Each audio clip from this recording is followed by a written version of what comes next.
and gentlemen, may I have your attention, please? Good evening. You're listening to Straight Talk with Dean and Mark. We thank you for tuning in and hope you enjoy another exciting episode of our show.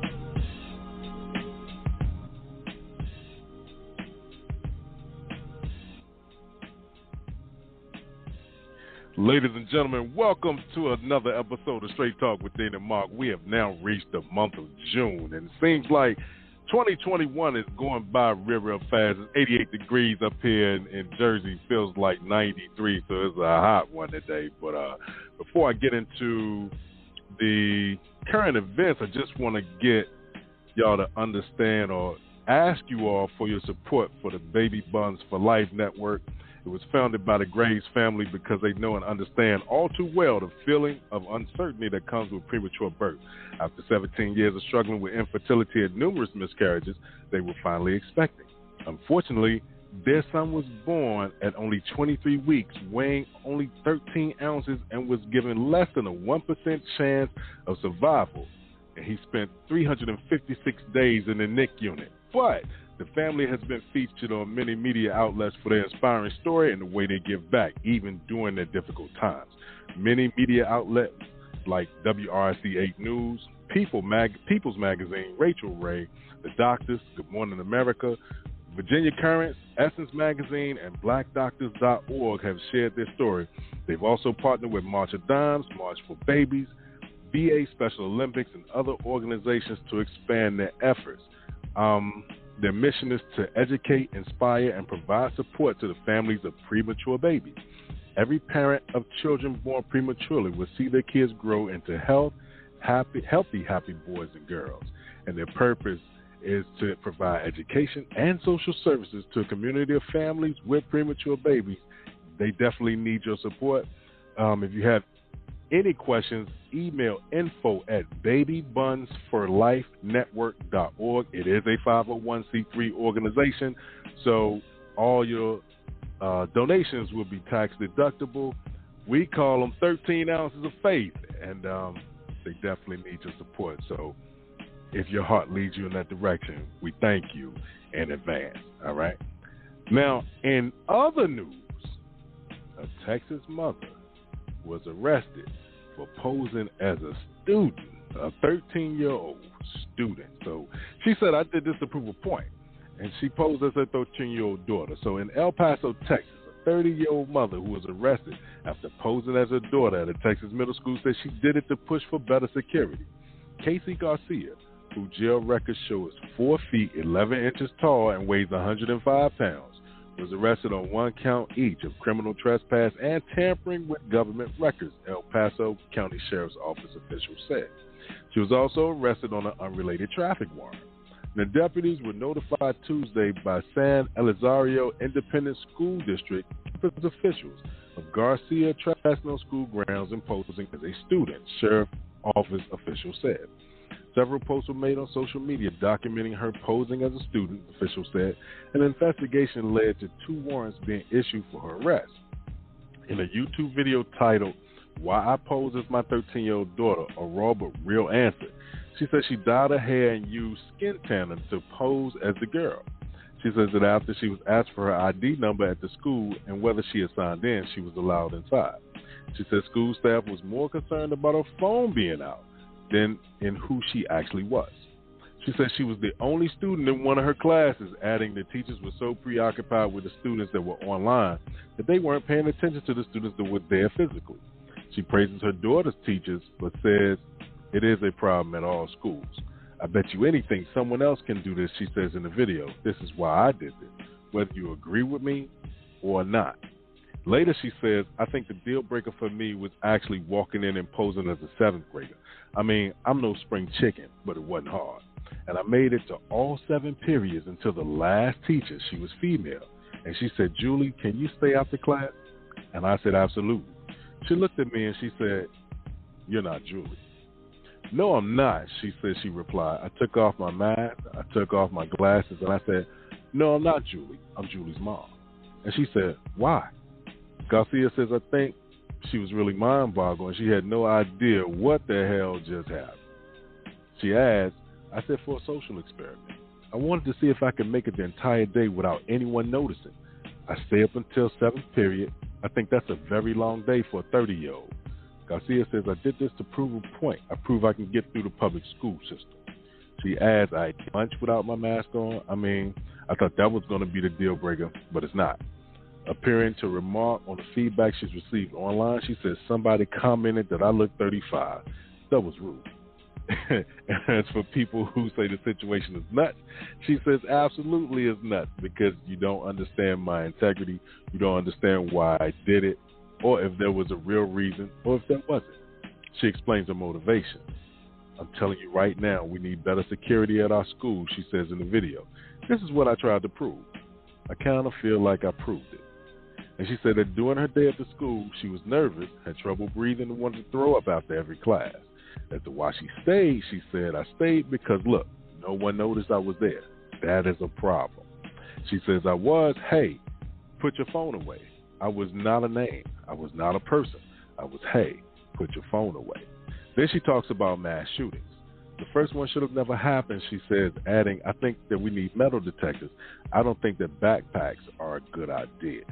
But she says she understands that some parents might see the situation as weird. Are you more concerned that I, a parent, will sit next to your child, or do we really want to wait for the next person taking their Second Amendment right to the extreme? She says, I didn't do this for any other reason but to prove a point. She says, I'm sorry that it had to be that specific school district. I'm very sorry. They're all wonderful people. The principal is the nicest person I've ever met, and I'm sorry that it had to be you. She declines to name the school throughout the video. Instead, she says, I'm proving a point that this is with all school systems, private and public. It doesn't matter. We have a problem. There have been one too many mass shootings in school. She also comments on the stir her action has created. This has gone way too far, and my integrity is really being put into place, so might as well just, God gave me a strong personality for a reason. Here it is. She says, I expose the dangers of our schools, and I'm trying to protect my children and yours. If you want to come after me for that, there's really nothing else I can say. She apologizes again to the school and says the people there have been nice to her and her daughter. They don't know us, clearly, but let's make this a change. She says if she can help prevent another school shooting by her push for metal detectors and improved security, then all the hate that has been directed at her will have been worth it. Deputies assigned to the school resource officer section arrested Garcia at a home in San Elizario.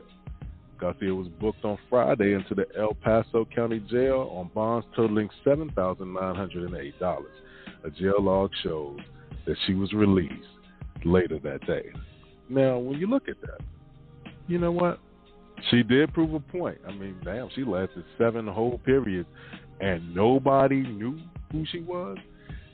We got to talk about that, but that's for another conversation. So right now, it's the 6-man Dane Geronimo in the studio. And from NJ to NC, I am here with my right-hand man, Mark Lee. So, Mark, tell me what's good in your neck of the woods, my brother. Everything's good right here in North Carolina. You know, I'm chilling, doing 1,001 things. As always, keeping busy. As always, you know, got 1,001 projects going on and all of that, but definitely rocking and rolling. I know you're rocking and rolling in New Jersey.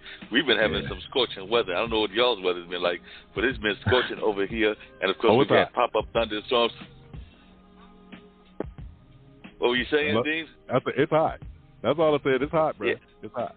It's hot? Yeah, it's hot. It is definitely hot here as well. It is some crazy hot weather. I don't know what we're going to do but deal with this hot weather and try to cope with it one way or the other. But there's no doubt that it is definitely hot. and it's very hot around here. But, of course, it's also hot with the Philadelphia 76ers because they lost game one, and I do not like that because, Doc Rivers is my schoolmate, and I'm definitely trying to help him win a championship. But it is not helping that he is losing an early game and all of that. Right. Well, you know what? So, any game could be your last. I mean, it's not guaranteed that they're gonna lose. It's not guaranteed they're gonna win. But they're doing some things right now. So you never know. The Spirit of Philadelphia might take them into the next level of the playoffs. So it remains to be seen what happens with that. I hope so. I hope that's going to be the case because I need some good luck with my playoffs. I've also been rooting for the Carolina Hurricanes and all of that, and definitely that has not been going all that well either because they're down 3-1. So, the home state team is not looking good. We only got one Stanley Cup and all of that, but it's not looking too strong for us and everything. Well, hey, like I said, man, I'm waiting for September, bro. I know you're a football guy. Yeah, I'm a football dude. I can only take one level of stress per year, and I take that during football season. You bite your nails and waiting for your team to come through, and sometimes they do, and sometimes they don't. But I can only deal with one stressor per year, and that is football. I don't know if I could take a stress in baseball and basketball and all of tennis, golf. Some people can do it year round, but the six-man Dean Geronimo is only good for one season per year. That's it. That is it, totally. Just one at a time. Just one at a time, man. Just one at a time, and then we go from there and see what ends up happening. So, we take it slow. The older I get, the less faith I have. So. Yeah, we've been dealing with some other crazy stuff too, because we've also had definitely some things going on even in our baseball. Because, we had a baseball player in minor league baseball that got hit upside the head. He literally got hit upside the head with a baseball ball, and he was in some very serious condition. So it's not like he'll be playing baseball anymore. Looks like his career is over, but it does look like he is in stable condition. So it does look like will be able to live and all of that. But when I talked to my friend Jacoby, who I do the Gamers Den with, and some other kind of things around events and stuff like that, he gave me the impression that he thought his baseball career was done. But he come back fooled us. There have been incidences where folks have come back and fooled us, but we'll see how that plays out or doesn't play out. Wow. Yeah, man. And you know what? Sad. You know what I forgot, man? Condolences to the family of Clarence Williams III. Played Detective Link Hayes in the Mod Squad back in the late 60s, early 70s. He also played Prince's dad in Purple Rain, 1984. He's played in a few other movies, a whole lot of other movies, but passed away from colon cancer. So I think it was maybe about a couple of days ago, but condolences.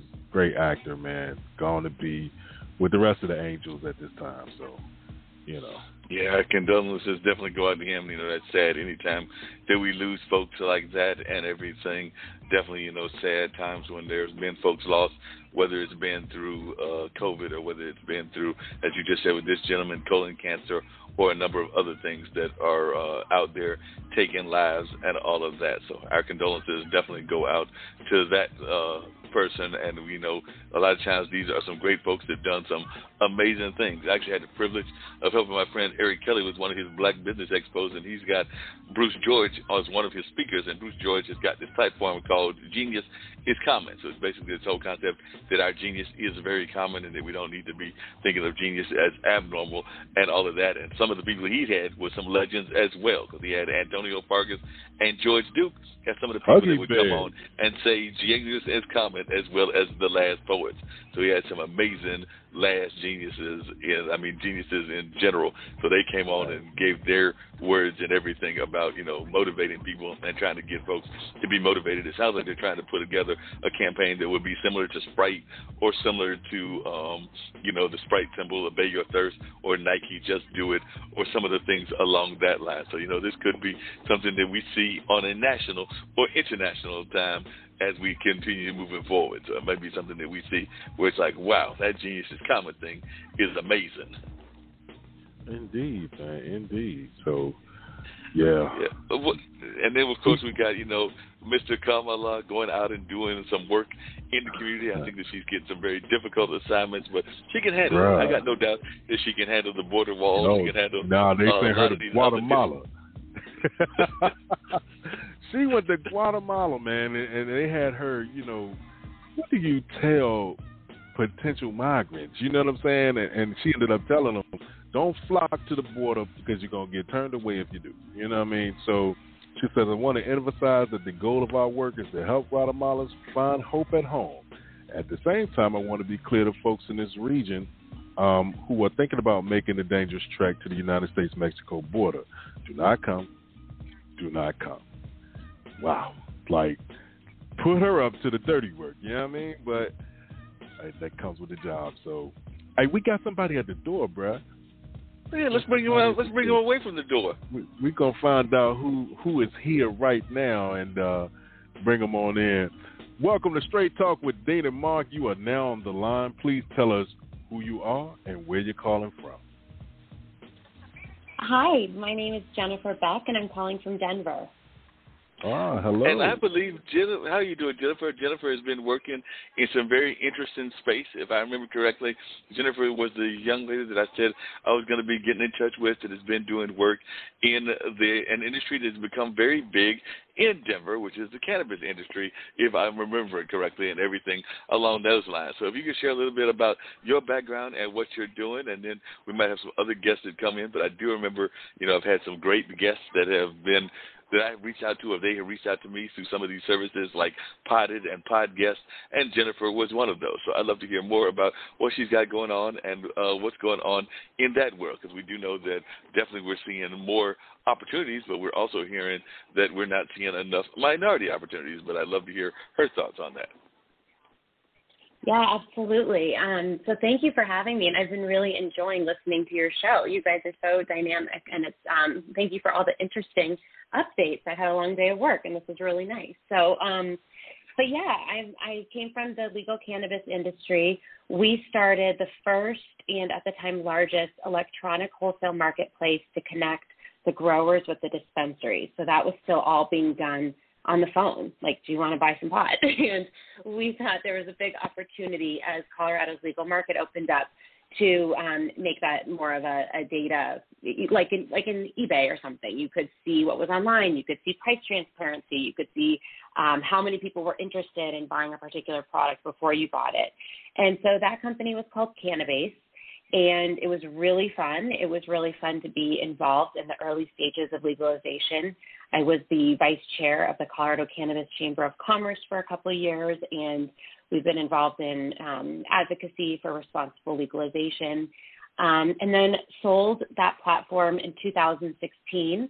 And in 2019 started, but didn't launch until this January, a CBD company, which I know there's a lot of CBD companies out there, but they're mostly, a lot of them are the same. So we saw an opportunity to do something pretty different and use our experience, and that's what we're growing now.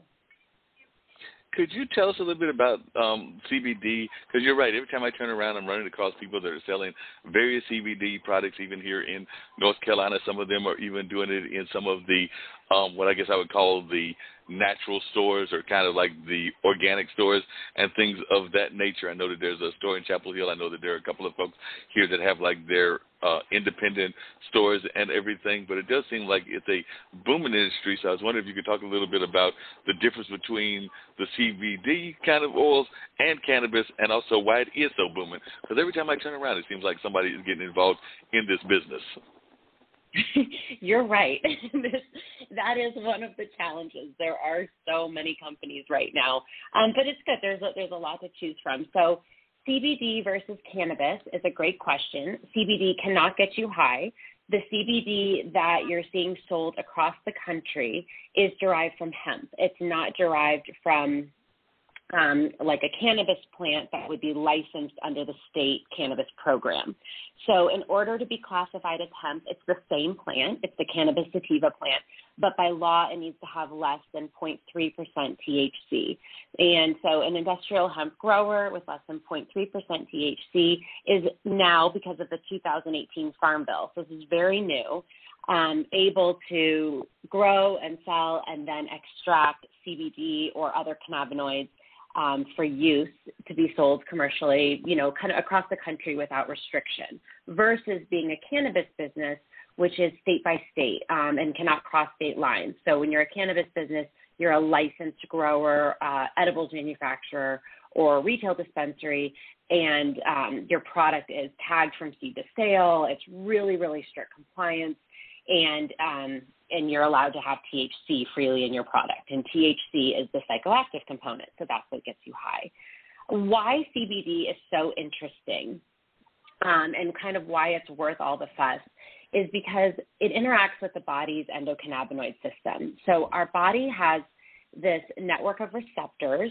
Endocannabinoid just means cannabinoids produced naturally in our body, our cannabinoids. And so we have receptors all over our bodies for our natural cannabinoids. And actually, one of our primary cannabinoids is called anandamide, which is a Sanskrit word for bliss, because it's like this bliss molecule. It's kind of the impact it has on the body.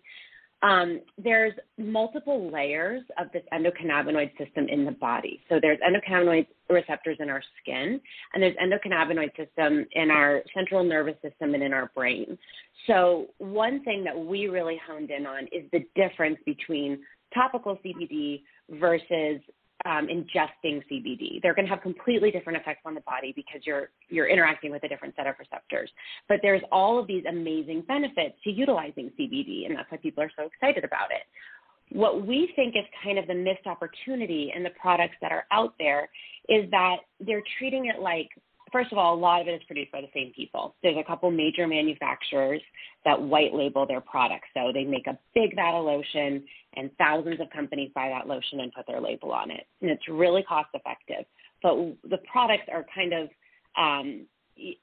at their worst, they're junky and not good. And at their best, they're kind of basic and boring and don't live up to the full potential of what they could be. They have just like a really basic lotion and they shove it full of as much CBD as they can put into it, versus our products are proprietary active formulas with lots of other ingredients that complement and bring out the best in the CBD. They're products you'd use even without CBD. And so they're much more effective, they're much more pleasurable to use, and you're not just kind of getting this big dose of CBD, you're getting this well-rounded product. Yeah, that makes a lot of sense and everything. I can definitely see where that would be the case. Now, I know in hearing about research to you and everything that another part of the industry that a lot of people are fascinated by, and I do want to continue with the CBD as well, is hemp. And I know that definitely a lot of people forget, but a friend of mine is a poet, and he actually remembers, and one of his poems features the fact that the Declaration of Independence might have been written on hemp, or at least some hemp-type product and everything, because that's one of the things that his punchline within his poem and everything. But I was wondering if you could share a little bit about the hemp market as well, because that seems to be growing also. Yeah, hemp is an incredible, incredible plant. It can be used for fiber, for food. It has endless benefits. Like so here's something when you're looking at skincare, CBD skincare. In a lot of skincare, you'll see hemp seed oil. And you need to look specifically if there's hemp seed oil or CBD, which can be in the form of an oil, which would be a phytocannabinoid-rich hemp extract. So it's kind of nuanced. Hemp seed oil is one of the most incredible oils in the entire world. It's so rich, and I think it might be one of the most omega-rich oils you can even get. It's so incredibly nourishing. It's so incredibly powerful, and that doesn't have CBD in it. That's just the hemp plant. That's the oil extracted from the hemp plant. And then so our serum has hemp oil, and then it also has CBD.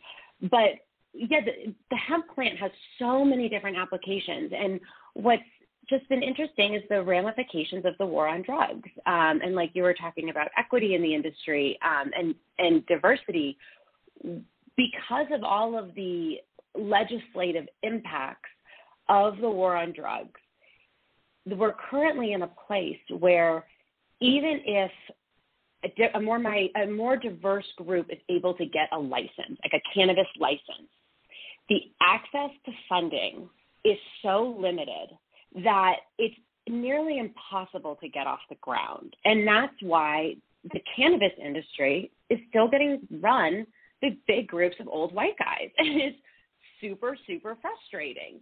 And one of the topics that I'm most passionate about in terms of advocacy is the Safe Banking Act that's moving its way through. It just passed the House, but it's passed the House like 3 times. So we wanted to pass Congress.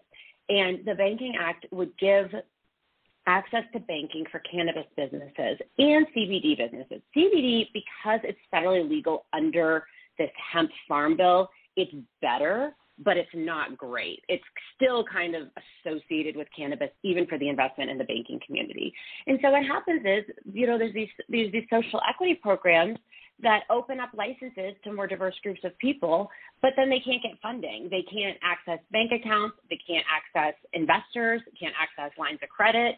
And so nothing happens. And so that's why the company is still getting, the industry is still getting run by, these conglomerates and these multi-state operators, and a lot of people that are coming from the Canadian stock market.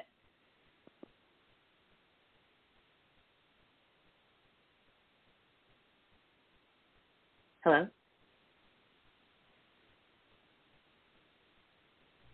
Hey, I don't know if it's... Did I lose you? Well, Mark, I guess it dipped out.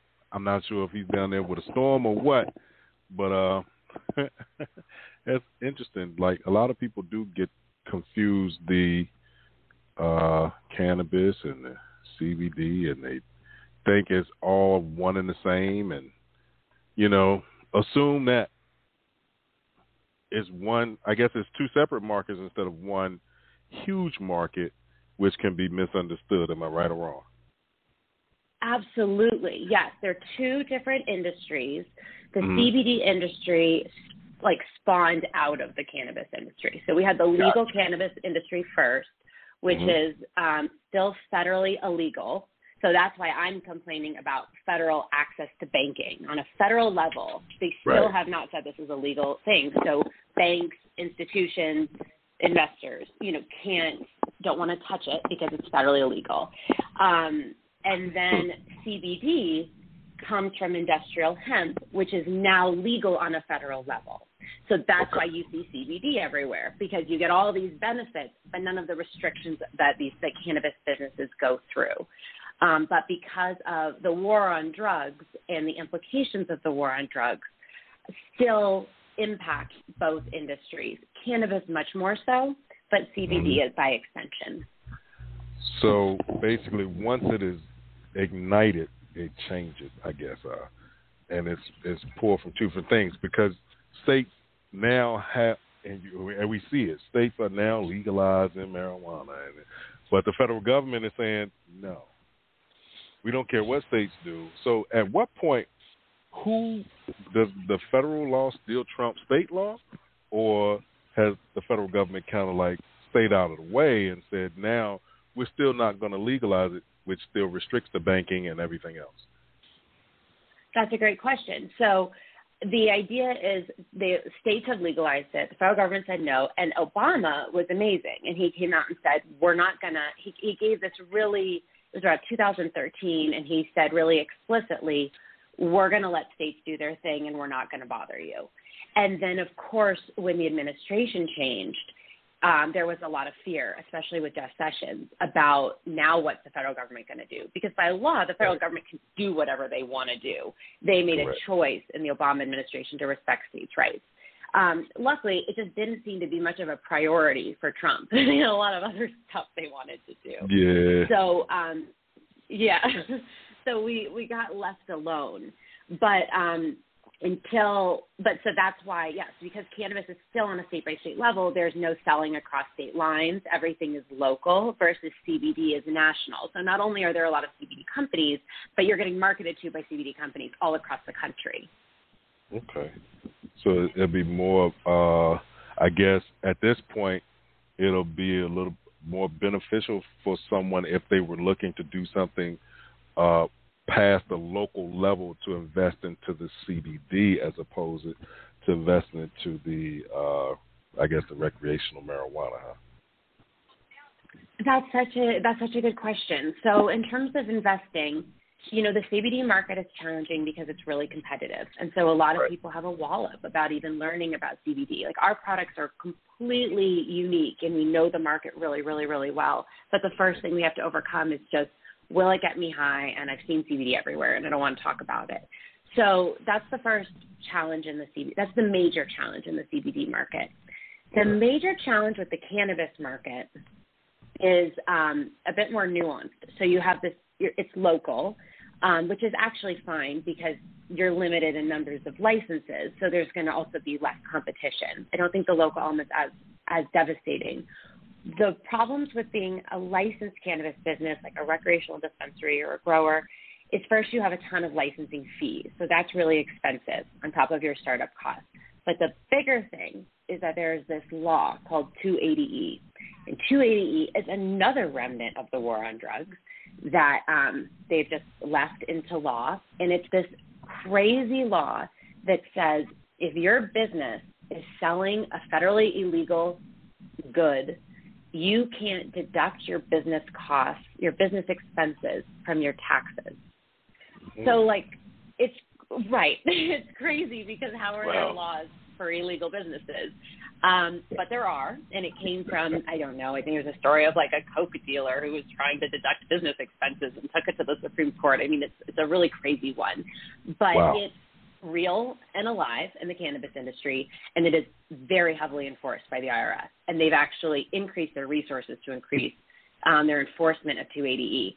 So without deducting your business expenses, it is nearly impossible to be profitable, especially as a heavily regulated business that has a ton of licensing fees and a ton that you have to do to stay compliant, from lab tests to packaging. Yeah, everything about a marijuana business is expensive. And then you can't take deductions.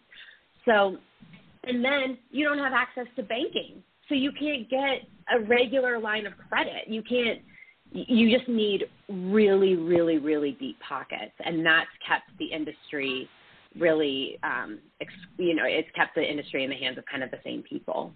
Mm-hmm.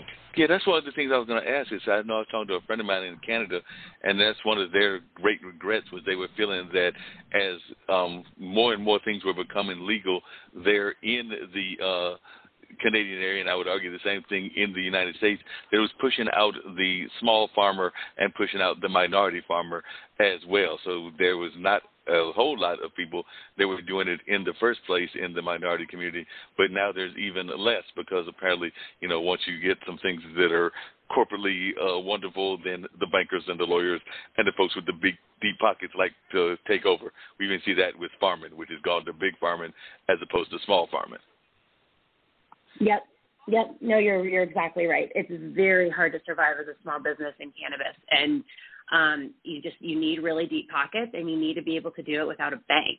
So it has to just be your money, and it has to be cash. And even the investment community is just really, really hesitant about it. So it's a lot of family offices, and that's a lot of relationships, or you're somehow utilizing the stock market as a source of capital.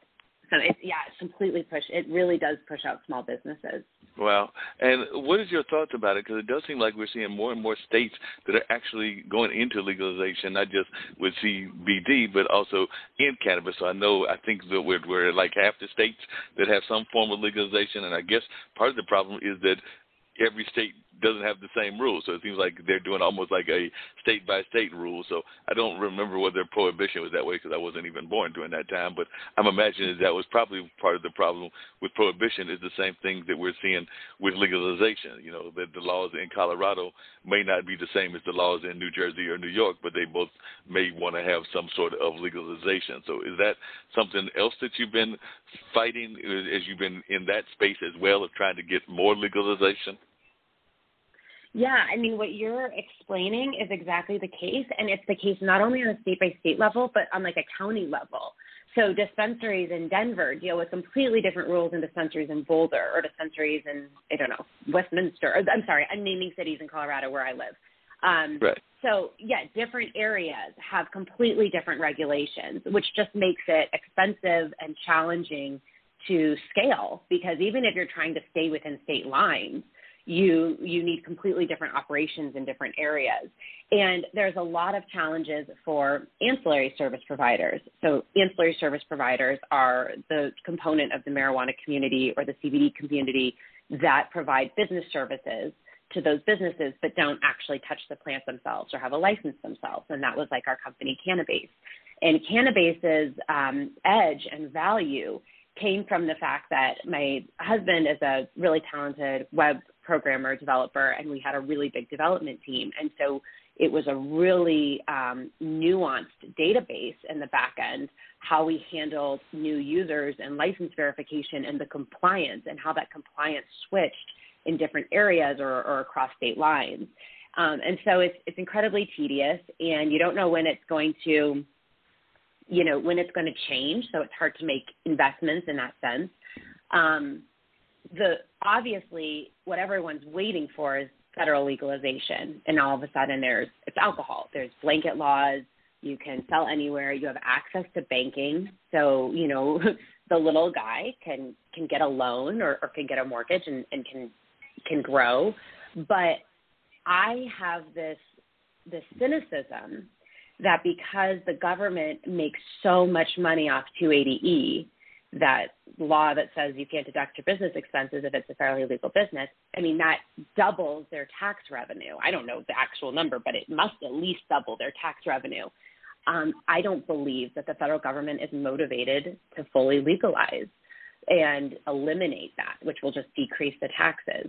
So that's why in my advocacy work, it's always around the Safe Banking Act and getting banking moved through, both for the safety of these businesses that are just carrying cash and for the ability for everyone to have access to capital in a way that's safe and in a way that's affordable. Like in CBD, we pay 3 times the payment processing rates that another company would pay. All of these costs are prohibitive. Yeah, and it seems like that would also help in some other fields that you're very much supportive of, which is women-owned businesses as well as some of these technology startups. Because I've actually got some friends in the technology startup space, and I know that they oftentimes complain about the same things. They might have these great, ingenious ideas, even in the technology space, but they don't have the access to the kind of resources that they would like financially to launch them and get them off the ground. So a lot of them are even finding difficult times as well. So it seems to me that some of the things that you are being a proponent for would be helpful to them as well, even if they weren't in the CBD or cannabis market. Absolutely. Access to capital is the foundation to being able to start and grow a business. And when that is off the table and you're just dealing with networks of deep pockets and networks of old money, you're leaving out, the women, the minorities, the smaller business owners that don't have those connections, and people that just really have a dream and want to work hard and want to break in. It's impossible to compete without the capital. And so I do think that's just one of the most important pieces of the social equity programs that are going across in lots of states, which are incredible and fantastic, and set aside licenses for underrepresented people. But then how are those underrepresented people being now supported in growing their business and getting the resources they need to compete? And that's what makes it true empowerment, versus just a token display of support, is really showing up with that financial support, or just the ability to let us get our own financial support and be accountable for those loans. And I know a lot of times when I'm hearing people talk about the CBT, they're oftentimes putting it in the same thing as the wellness space. And a lot of times there's been a big push, I would argue, because of COVID, because of people to get more into that wellness space.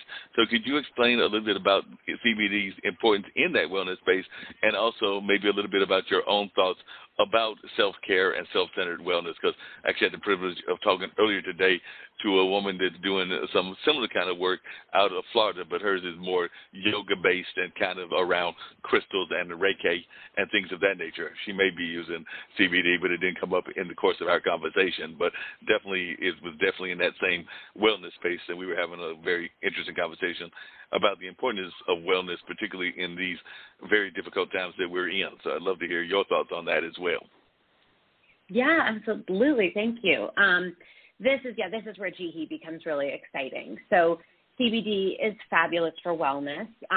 The way it works is CBD interacts with these endocannabinoid receptors, and it actually blocks the reuptake or the degradation of our natural endocannabinoids. So what that means is it increases the amount of cannabinoids available in our system. And what we find is that what early research is showing is that the cannabinoid system is found throughout the whole body in almost every major organ, and it's involved in every organ. It works differently, but it's involved in the maintenance of homeostasis or balance, helping the body and the body's systems find balance, which is such an important element of wellness.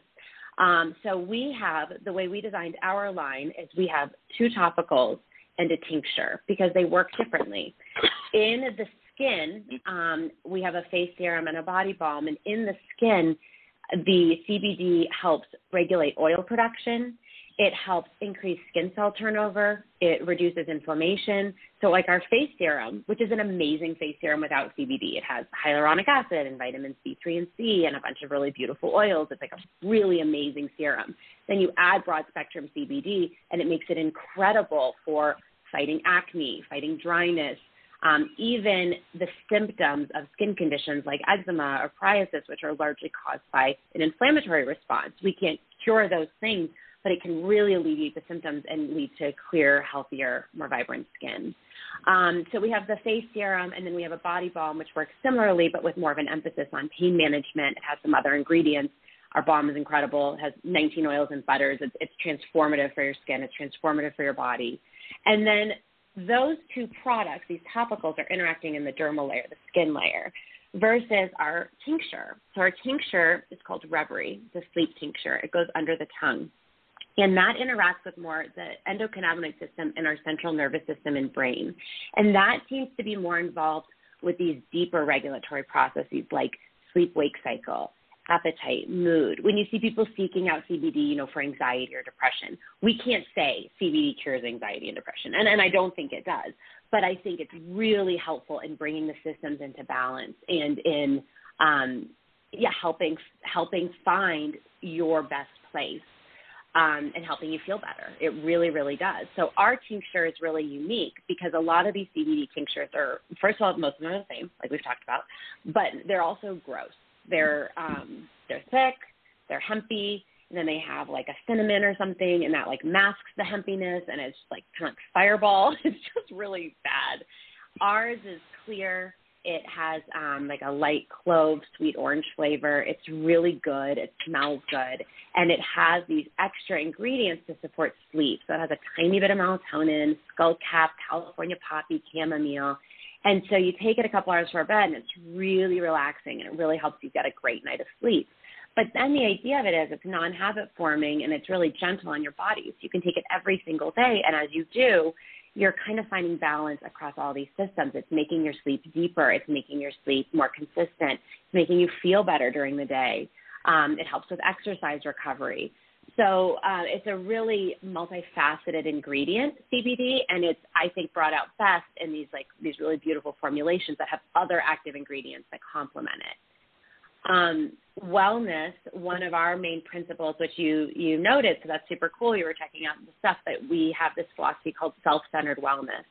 And self-centered wellness is the idea that, first of all, it's kind of irksome to hear because nobody wants to be self-centered, and we ask people to look at that and what is the difference between overextending yourself and being outwardly focused. I'm a workaholic for my job. I'm not eating to look skinny. I'm exhausted to care for my child, but that's because I love them so much. It's the antithesis of burnout and martyrdom culture, and it's us encouraging people to take the time to come in, center within, find that balance, rejuvenate, and then go out into the world with a full cup as your authentic self, which is so healing, not just for you, but for everyone else, that then you get permission to do the same. Yeah, that makes a lot of sense because you definitely need that.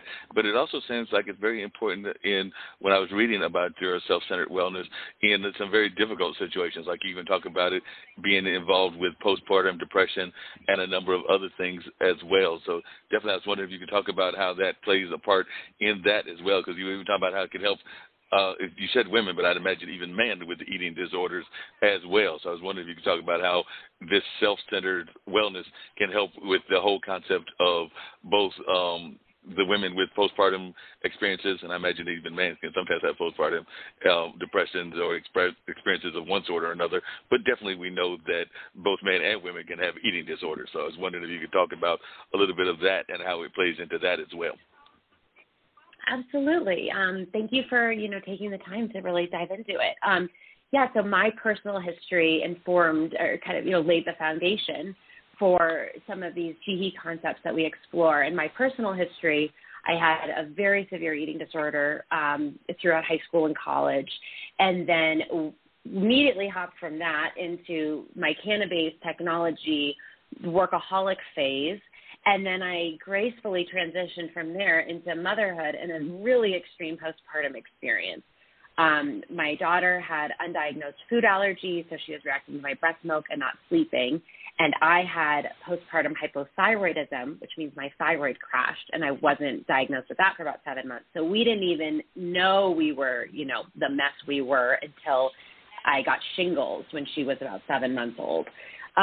So self-centered wellness is this combating of this outward orientation and dissociating from our bodies, which is, what we tend to do when we feel discomfort, and how we numb out, which can be all sorts of different looks and feels for different people. For me, it manifested in eating control, the hormonal shifts with postpartum depression. And we believe that we can begin to heal ourselves when we attune to the voices and the wounds inside of us, which takes courage, and it takes time, and it takes support. And the idea of Jihi, the word Jihi means compassion in Japanese, and Ji means to spread joy, and Hi means to ease pain. And we loved this idea of compassion with the self as a way to heal ourselves and as a way to heal the world around us. And so we provide through Jihi and this concept of self-centered wellness a lot of different tools, many of which I've discovered on my very bumpy journey, like meditation. And we do energy work, which is, if you're into it, great. And if you're not, that's okay. But it's just a form of meditation that helps you kind of decipher what's your energy and what are you picking up from the people around you, and how do I kind of clear my space or drop my day or drop stress in a way that isn't numbing out through not eating. I'm exercising too much. Now I'm just giving it all to my daughter. This constant outpouring of self. And so we love, that's really what we explore in Jihi. These products are a way to support you in connecting with your body and being your most vibrant self and being your most balanced self. They're a real treat for the body. They're beautiful to use, and they're really enjoyable. And then we encourage you to, we have these other tools. We have journaling tools. We have meditation tools to take that time and connect and work through what's holding you back from living fully. We've also expanded this concept into our Spreading Joy initiatives, which are going to go live here within the next couple of weeks. You can check it out on spreadjoy.jihi, Jihi.com, so spreadjoy.jihi.com. And we're going to be giving the gift of self-centered wellness to people in our communities, because we know that there's inherent privilege to these concepts that I'm talking about in terms of, purchasing these great products that are so good for you and taking time to meditate and reflect. And like that, all of that is really great in theory, but there are a lot of burnout people that, maybe haven't been able to prioritize that for themselves. So we're going to launch these Spreading Joy initiatives to, of course, give out full sets of Jihi, but then also to support people in other ways. They have time and space to connect with themselves and to share their stories when possible. So our first initiative is this summer. We're launching a Long Haulers campaign. You can nominate someone on the website, the Spread Joy website, if you know of any amazing nurses that have been fighting this last year. Nurses are going through, my gosh, so much burnout, anxiety, depression, and we're going to be gifting spa days and care packages to nurses across the country and highlighting their stories and asking them for advice. How do we protect our mental health as we all go back into this crazy world where so much has come up for everyone in the last year, because that's what happens when we all go in quarantine and we all go within. Stuff comes out, and that's the point. But so that's going to be the Long Haulers campaign, and then we're going to be doing an eating disorder event here in Colorado at a ranch in September with a horse therapist and some amazing speakers and guided meditations and just different inspirational content to help people that are in the grips of disordered eating and trouble with their bodies envision a life outside of their disorder and be inspired to see new tool sets and new ways of loving and caring for themselves. So we'd love, anybody that is listening to this that would like to be involved in any way or just follow along, definitely check out that site. But I'm sorry, that was a long-winded way of telling you all about our commitment to wellness. Yeah, could you also talk a little bit about CBD and how it works? Because some of our folks, you explained some of it, but some of our folks may be, listening to the presentation and going like, how does CBD work? How does it work with our body? And how does it actually do the magic that it does? Because like I said, I know I've even got some laying around my house and haven't even used it, even though it was given as a gift. So I need to know how it works as well. Absolutely, yeah. So we have these naturally produced cannabinoids in our body, and they interact in the endocannabinoid receptors in ways that now, so everything I'm saying is a mix of like biology, things we know. We know these cannabinoids exist, and we know these endocannabinoid receptors exist, and we can watch how they interact. The understanding of the effects that has on our bodies and what that cures or fixes or heals. It's like those are all words I'm not allowed to say. We don't know that because that's not FDA approved, and the studies are very nascent. So we're looking at the biology of what we know, and then we're looking at a lot of anecdotal evidence and early studies in animals to try and begin to understand how it impacts the body and how it impacts our health. It is unique for everyone, and we have trackers on our website. So if you're new to CBD, you could check out our bullet journals, and those could help you integrate it into your lifestyle. That's on our Jihi website on the journal page. But with those kind of disclaimers out of the way, what we know it does and what we think it does is that so we have these naturally occurring cannabinoids that interact with these endocannabinoid receptors to help maintain balance across the body. So in the skin, we're talking about inflammation, oil production, dryness, skin cell turnover, the general health of the dermis, of that top layer of the skin in the body. On the second layer of the endocannabinoid system, so it's a different set of receptors, operates in the brain and in the central nervous system. And those, to impact those endocannabinoid receptors, you need to take the CBD orally. So you're either eating something, or like for us, we have our tincture. You're taking our tincture every night. So it depends on your method of delivery. Is it topical, or are you ingesting it? And if it's topical, that's pretty obvious. Helps with your skin balance, clear skin, looking good, feeling good, reducing inflammation, and then, potentially pain. That's why we use it for pain balms and stuff. It works with other ingredients really well to help alleviate localized pain and inflammation. If you're taking an oral CBD, like our tincture, then it's interacting with these endocannabinoid receptors in the central nervous system in the brain, and that's where we see the effects across the body, ranging from helping restore sleep-wake balance to appetite regulation, mood regulation. People find that it helps them. A lot of people seek it out because they're feeling anxious or they're looking for a natural solution. We find that it works great with our sleep supplement because it really helps. The whole combination of ingredients helps mellow you out, put you to sleep, keep you asleep, and over time just works better and better. So like most drugs, if you take them, that's not the impact. So you take a little bit and you need to start taking more and it kind of stops working. CBD is it's different than that, where it might take time for you to feel the difference, for you to notice that you're using it. But over time, you can really feel the impacts. On a scientific level, when you're asking like, how does the CBD work? I think it's interesting that CBD doesn't actually interact with these endocannabinoid receptors. So THC does, the psychoactive component of the cannabis plant, which is only in licensed cannabis businesses, not in our business and not in just CBD businesses. But THC interacts right in that endocannabinoid receptor. It goes in the receptor and gets you high. What CBD actually does because it blocks the receptor. And so as our natural cannabinoids start to build, it blocks the receptor from breaking down the cannabinoids that are being produced. It blocks them from reuptaking the cannabinoids that are being produced, and it actually appears to modify the receptor itself. So the receptor is less likely to be over or understimulated. So you can kind of look at it like the CBD helps balance the system that helps us balance. Yeah, that makes a lot of sense. I know I've had the pleasure of working with a lot of women entrepreneurs. My mom was involved in the nonprofit world and all of that, and I know that you're definitely an advocate for women entrepreneurship. So I'd love to hear your thoughts about women in entrepreneurship and whether we're doing enough to support you ladies in entrepreneurship and what we can do better if we're not doing enough. So I'd love to hear your thoughts on women entrepreneurship. Like I said, my mom was more involved on the nonprofit side, but she and my dad did run a community radio station, so that was definitely a form of entrepreneurship for sure. But definitely I'd love to hear your thoughts about you ladies in entrepreneurship.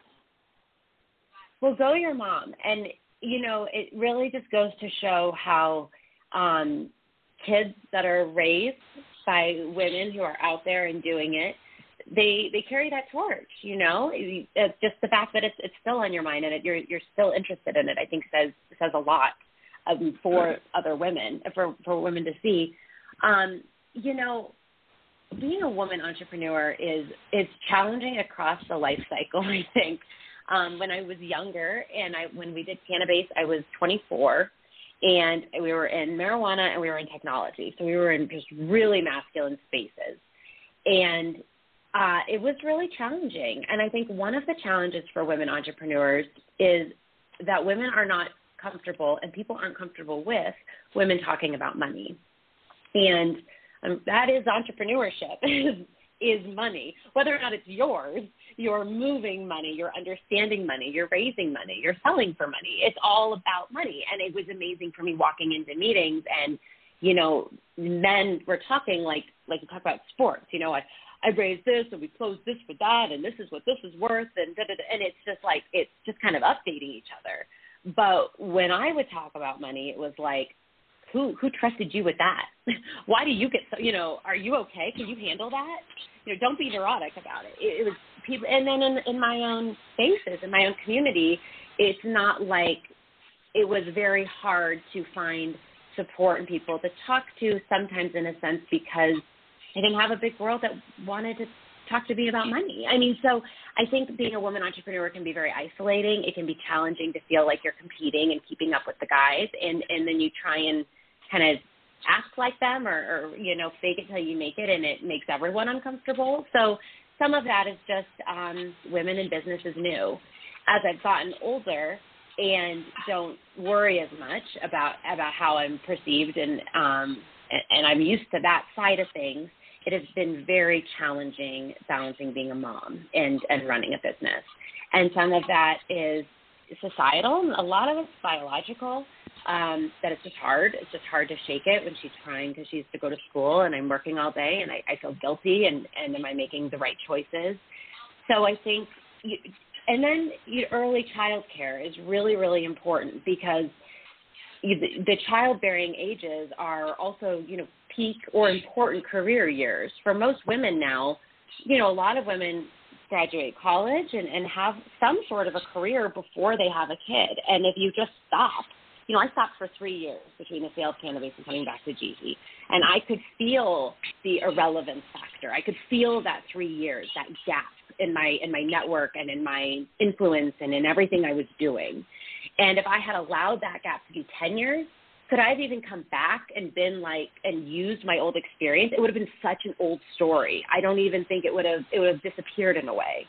And so to stay in the game, to keep up the momentum that I built through college and my early entrepreneurial years, to keep it up, means running a startup with a little baby at home. And that's challenging. And for a lot of parents, it's hard for us. Getting early childcare is really, really challenging. Like getting into a preschool, if I have one piece of advice for moms in Denver, Colorado, and I don't know how it is where you guys live, you need to get on preschool lists when you're pregnant. And I didn't do that because that's crazy. And when she was 6 months old, we got on a waiting list, and it would be 4 years till she was going to get in at preschool. So, and then private nannies are really, really, really expensive. So the child care element is real. And when, politicians are advocating for that early child care education to be done on a state level, the fact that, everyone here gets to go to school as soon as they're 6. Well, what happens between 0 and 6? And it's all out of pocket. And that's a huge, huge, huge barrier for women, not just with being able to be in the workforce and be helpful, but just with being able to utilize really important years in their career and their trajectory. Yeah, that makes a whole lot of sense and everything, and I can definitely understand that. One of the things that I've been wondering about it and wondering your thoughts about this in terms of social media and everything is social media and entrepreneurship, because I know that I've actually recently joined a couple of social media sites like Clubhouse and a number of others, and I sometimes find that they sometimes can be toxic to entrepreneurship and definitely toxic to some of the more progressive businesses. I guess I'll put it that way, some of the businesses that might be cutting edge, even though there's some folks that are definitely open to new ideas. But I was just wondering your thoughts about social media and how it plays into entrepreneurship. Gosh, social media is so challenging. I have to give myself so much space from it. Like, can do it for a little bit and then a lot of space from it. I agree. I don't think the internet in general is exciting for entrepreneurs because it's like you can build anything and in theory get in front of anyone. And there's this unprecedented amount of freedom and reach. And that's why I love the internet. That's why we had a tech company and we still have an online business. I love the creativity and the ability to reach new audiences. Social media is just a different beast. It is,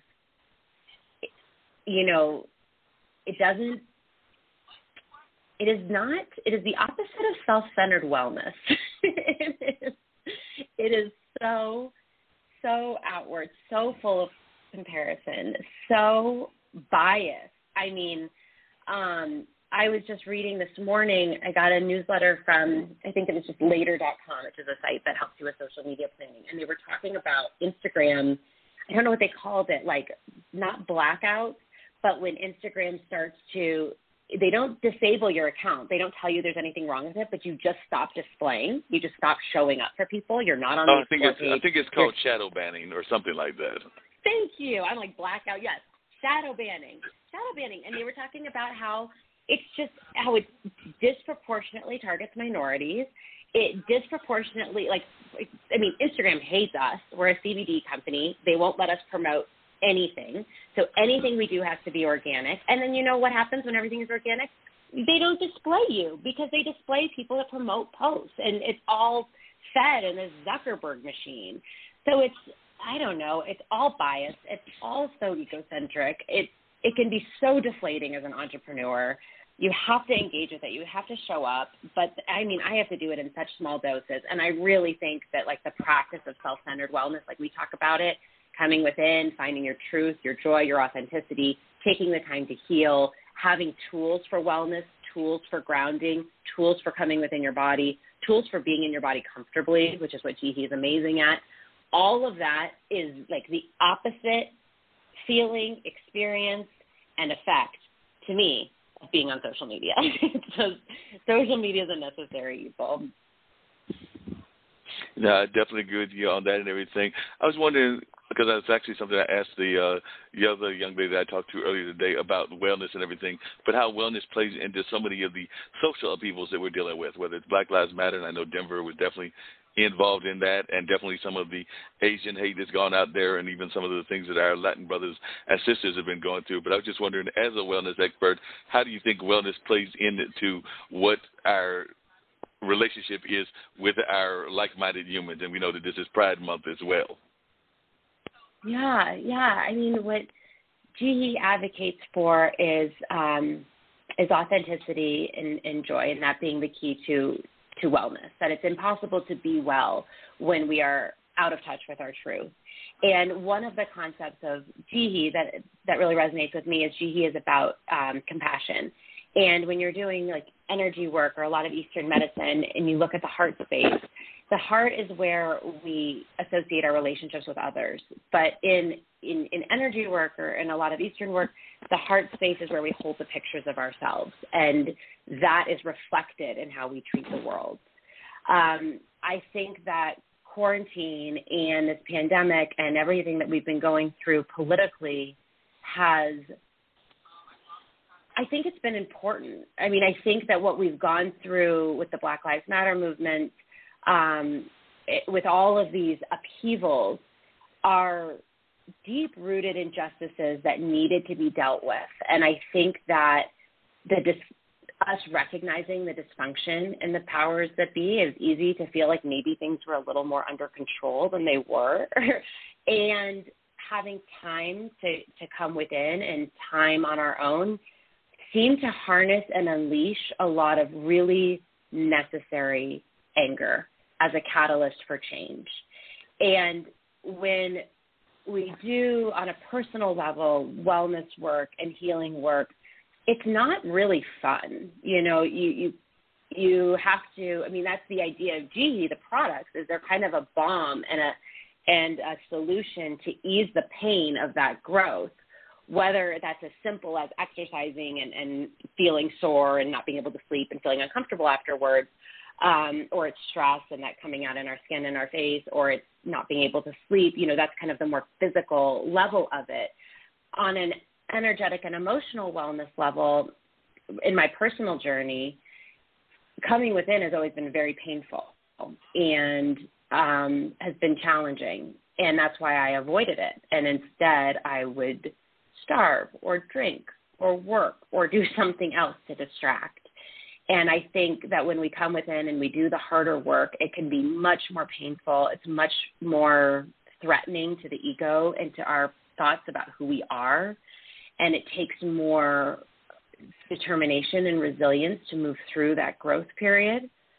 But at the other end, at the other side of that discomfort is growth. And I think that that's what our country is working through on a collective level right now.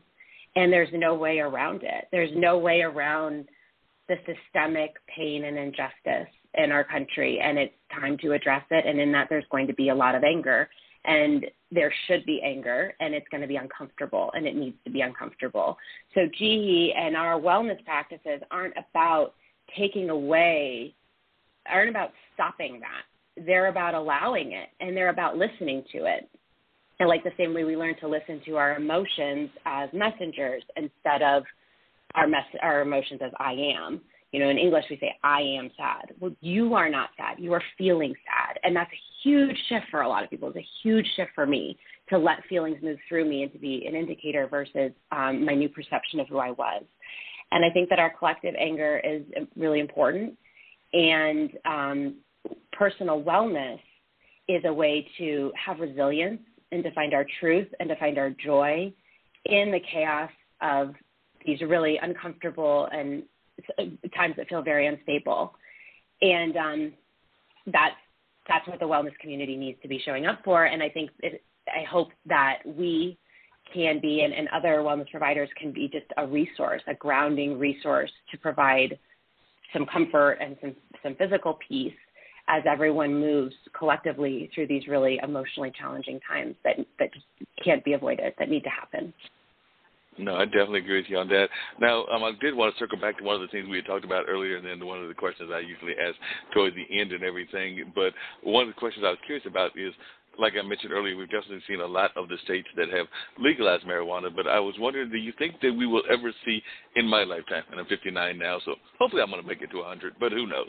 But do you think that we will see definitely the legalization across the board of marijuana, kind of like prohibition or kind of like some of the other things that have happened, even some of the rules that we have around cigarettes? So do you think that we will see that in this lifetime, or is this something that we won't see? Because I've also heard people that are concerned, and I don't know why, but they feel that sometimes that they want to claim that marijuana is a gateway drug to other harder drugs, but I've never seen any proof of that. But I was just wondering your thoughts on both of those.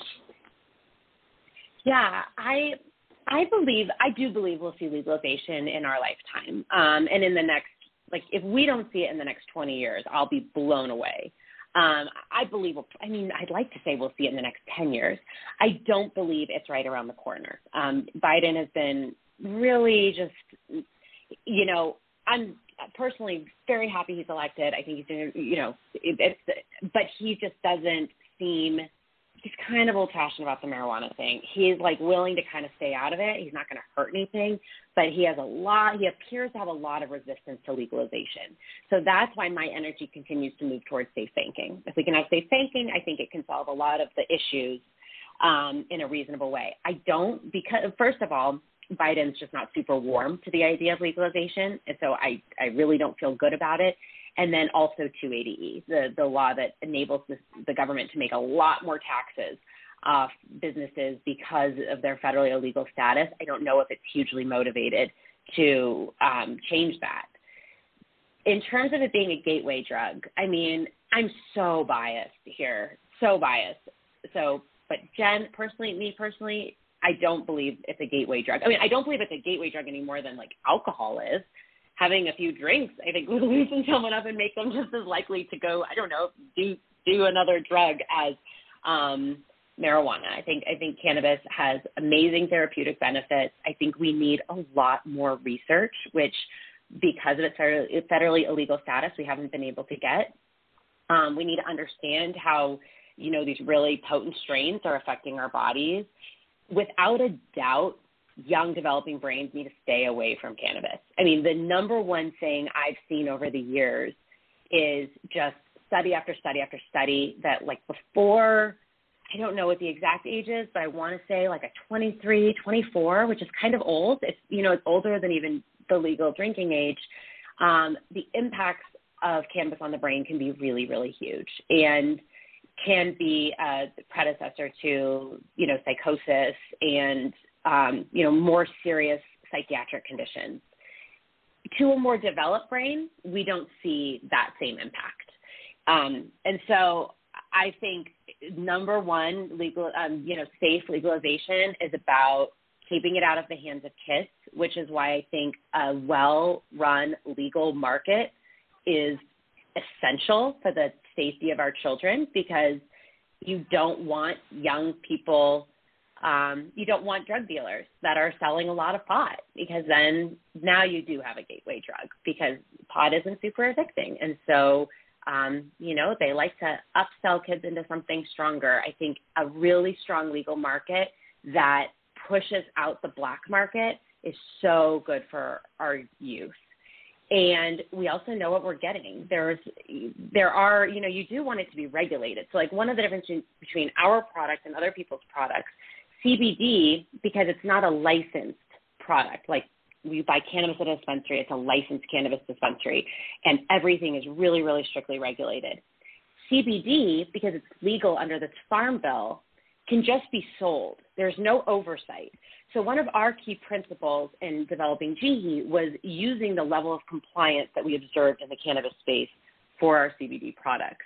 So lab testing, really clean product. When you're dealing with CBD, which is an extract of the plant, it's similar to edibles, or when people get, cannabis wax. You're extracting it from the plant. And so you're not just extracting the CBD or the THC, you're extracting whatever's on the plant. And so plants that are grown with pesticides and chemicals and then are extracted informally and not in a non-regulated way can be really toxic.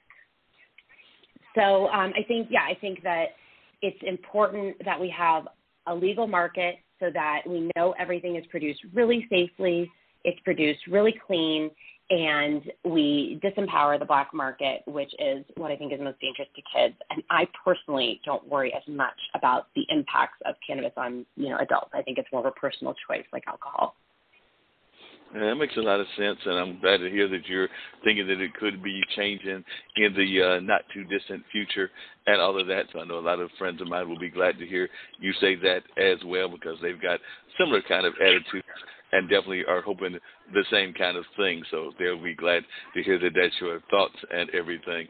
Now, one of the things that I usually ask the guests, and I'll bring it up now and everything, is, of course, this whole Blog Talk Radio and the network that me and Dean have put together is a international network, so we always are wanting our people to give words of encouragement to the national audience, and it may be in that wellness space, it may be in whatever space you feel like it being in. So any words of encouragement that you would like to share with our audience, I'm sure that they would love to hear that from you as well.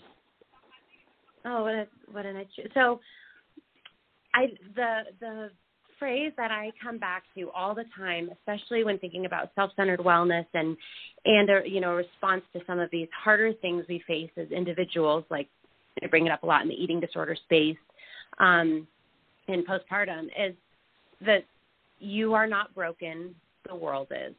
And when we take care of ourselves and we listen to our voices and we come into the world as our true selves and we're gentle with ourselves, we develop power to fight and to create a different world. And when we're living differently, the opposite of self-centered wellness, when we're afraid, when we're looking outside for validation, when we're afraid of our truth, when we're afraid we're not giving enough, when we're in a state of martyrdom and burnout, it's because we want approval from the world and we want to be told that we're good enough, and we break ourselves in that process, and we can become very, very weak.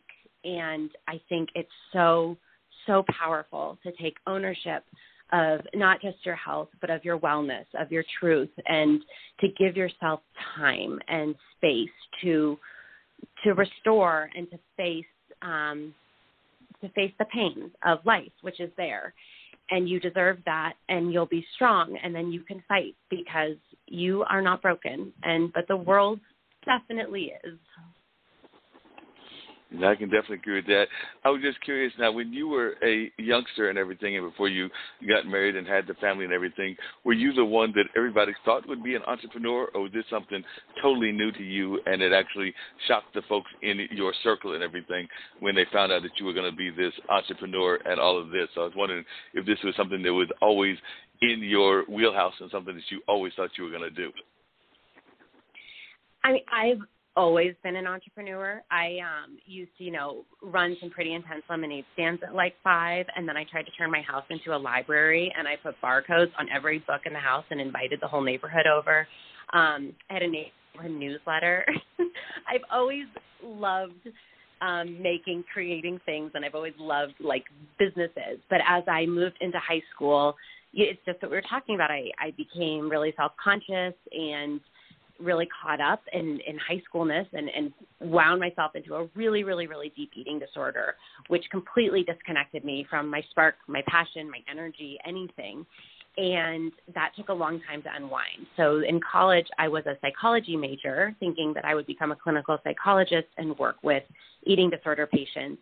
But in the gap between college and going to get my PsyD, I started a blog talking about psychology and self-development and self-care. It was called Mismorphosis, Fearless Thinking for the Modern Myth. And it developed a really big readership and got offered a job as a marketing director. And that sent me back into my world of entrepreneurship and turning my parents' house into a library, which is absolutely who I am. And has been but I do wish I had taken some business classes because I didn't. I was sure I was going to be a psychologist, and now I look back and I could have used my 7 years of college a lot better. So is that the one thing that you regret that you didn't do that you wish you had done, which is actually get more involved in business? Because I sometimes wonder if business is a necessity to be a business person or an entrepreneur. But I was wondering your thoughts. I don't know. It's a huge regret. And I wonder every day, could I have learned this stuff in a classroom? I feel like maybe it would have been really, really hard to learn any of these things conceptually that I've learned in practice, but it also would have been a lot cheaper. So probably would have benefited me, but I was born an entrepreneur, and you can learn anything. You really can learn and develop your skills. I don't think you have to have the education, but I don't know. We'll see. Catch up with me in like 30 years, and we'll see how this all turned out. Now, would you suggest that, I can't remember whether I think you said you had daughters. Would you suggest that they go into business, and would you suggest that they go into this kind of entrepreneurship field? And if so, what kind of advice would you give them to step into this space? I think, being an entrepreneur is probably how people talk about when they're like, actors or something. Like no parent would recommend it. And I mean, no sane parent would recommend it, but I think you're born with it. I tried to be a stay-at-home mom for like a year. I tried to work for people. I mean, I am an entrepreneur in my blood and in my bones. I love coming up with ideas. I love researching. I love working with people. I love every single part of the process, and I gravitate to it, and I'm willing to bet it all on it.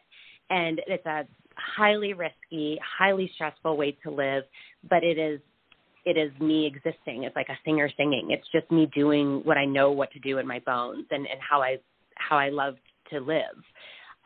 So I have one daughter. Her name is Emma. If she felt the need to start something and be an entrepreneur, I would just tell her to buckle up. I know that would be stressful to watch her go through it, but if it's who she is, it's who she is. That makes a lot of sense and everything. What are some of the things that you have surprised yourself about what you've learned about being an entrepreneur and being in that business space that like you said that there are things that you wish you had known from the academic side, but what are some of the things about being an entrepreneur and particularly in entrepreneurship in this hemp CBD space that has surprised you and that you wish you had known at a much earlier time? Well, that's such a great question. I have a good one. So one lesson we really learned the hard way in cannabis was the power of intellectual property. So because cannabis isn't covered on a federal level, we had an attorney who encouraged us, like, don't trademark your name. Don't trademark anything because the federal government isn't going to approve it. You'll get first use in commerce by just being out there in first use in commerce. And we basically we were live for about 5 months, and there are these guys that are these trademark trolls, and they basically look for young, vulnerable companies that they think are funded, and they extort from you because of your IP. So what happened was we stumbled across another site called Cannabase, and it's clearly a copy of ours. It has its own look, but it's just borrowing all of our everything, and it's really gross. And we send them a cease and desist. They work Cannabase. You can't do this. And he writes back and says, well, you're Cannabase in Colorado, but I am Cannabase in these other 3 states. And I took $5 from someone in each of these other 3 states. And so I have first use in commerce in those states. And if you want to be Cannabase in the whole country, you are going to need to buy the name from me. And I want, like $100,000 and half of the company. And then he lawyered up with like a really great IP attorney. And so that was, oh my gosh, that was earth shattering. So one of the first like big lessons that we took from that and that we brought into Jihi was protecting your assets in terms of protecting your brand, your IP, own your names, trademark everything. If you do want to get to an exit, that is going to be a really important piece of your brand portfolio, is not just building brand equity, but for that brand equity to be sellable, it needs to be protected. And, in our case, which was probably very unique because we were a cannabis business, but will apply to other people that are in, strangely regulated industries, we really got worked on that one. So I think protecting your IP, of course, keeping clean books from day one. Everyone knows that, but that's really, really important. We finally now just use, QuickBooks has a bookkeeper program. It's a couple $100 a month, and there's a bookkeeper that reconciles your books every month. That is also so important. When you let those receipts, you let things get ahead of you, it can be really, really hard to play catch up and to keep your books balanced. And again, if you're ever looking for an exit, clean books, protected brand IP, those things are going to be really, really important. Yeah, that makes a lot of sense. Got to have those clean books and everything else. What are some of the other things that you need in terms of business sense? I'm oftentimes surprised from all businesses that they don't have necessarily a business plan. And I don't care whether it's a small business or something like CBD or whether it's like a big business. I've oftentimes been fascinated by the folks that aren't prepared to have business plans. A business plan is important. A business plan is important. What's really important is to understand, your price model, because that can be something, that's an area where you do get locked. Whether you're a service and you get locked in with customers, or you're a physical product, but you get locked into deals with, distributors or salespeople, and you have to pay on those prices. You have to stick with your pricing, but pricing models can be really complicated. And so understanding how am I going to sell, if I'm going to sell to retailers or if I'm going to sell wholesale, how am I protecting my margins? Those are important numbers. So even if you don't know, your business plan doesn't know all the hows and whys of how you're going to get there, you need to understand your cost of goods. You need to understand your distribution model. You need to understand what those margins are, and you need to be able to protect those margins, because the biggest nightmare is it starts working and you realize it doesn't work. I was meeting with a friend who's a young entrepreneur, and she was interested in wholesale. She started getting some wholesale offers for her homemade kind of like cosmetic company, which was super, super exciting. And all of a sudden she realized that her price was like, it was 30% of what it needed to be. There was no way she could sell wholesale. And so she either has to just completely stick with direct to consumer, or she has to like triple her prices, because a retailer doesn't want to be the one to triple the prices and someone can just go online and buy it for a third. So she had boxed herself out of that opportunity for those products. She had to design new products so then she could price appropriately. So without a business plan, there's things you can figure out, but you need the number one thing to watch when you're an entrepreneur is your cash burn. The cash burn is going to rule your life. You need to understand access to financing, keep good credit so that you're able to leverage that. That's how businesses grow. And knowing your distribution costs, your cost of goods, your hidden costs, and then understanding, I think what surprises me a lot is how few people think of the exit, which I know that's because an exit sounds really lofty, but it's not. An exit is a stage of a business, and you have to think about it from the beginning. Is there anything here that's sellable? What's proprietary? Do I own what's proprietary? What are barriers to other people doing what I do that someone else could just say, here, I'll take this money and just do it myself? So understanding what's different and what's transferable is going to give you an idea of where to invest your precious resources, so that long term there's a multiple on what you're building. Now, that makes a lot of sense. One of the other things I talked to some of my other guests just in the past about was the folks that I call dream stealers, and they're folks that don't support your business and don't support what you're doing and things of that nature. So I was just wondering, what are the ways that you deal with those folks? Because I oftentimes find that a lot of times we do have folks that are out there that are dream stealers and don't necessarily want to support you. And sometimes they come from our friends and families. Sometimes they come from, definitely folks that may just be acquaintances. But I'm just wondering, as you've been in this entrepreneurial space, how have you dealt with those folks that are not supportive, in maybe even some folks that you thought should be supportive? Yeah, I saw this quote on like Instagram or something the other day, and it said, some things will clear your vision and break your heart. And this is one of them. When you launch a business, boy, do you learn. You see a lot of things that maybe you didn't see before. And the dream stealers and the unsupportive people in your community, especially when your business is an extension of you, and it's an honest reflection of, your heart, your creativity, that can be incredibly painful. So there, is self-centered wellness and taking that time to come within and say, I'm going to feel that wound. I'm going to let that hurt. And I'm going to find my truth and move forward versus trying to bury it, I think is a good first step.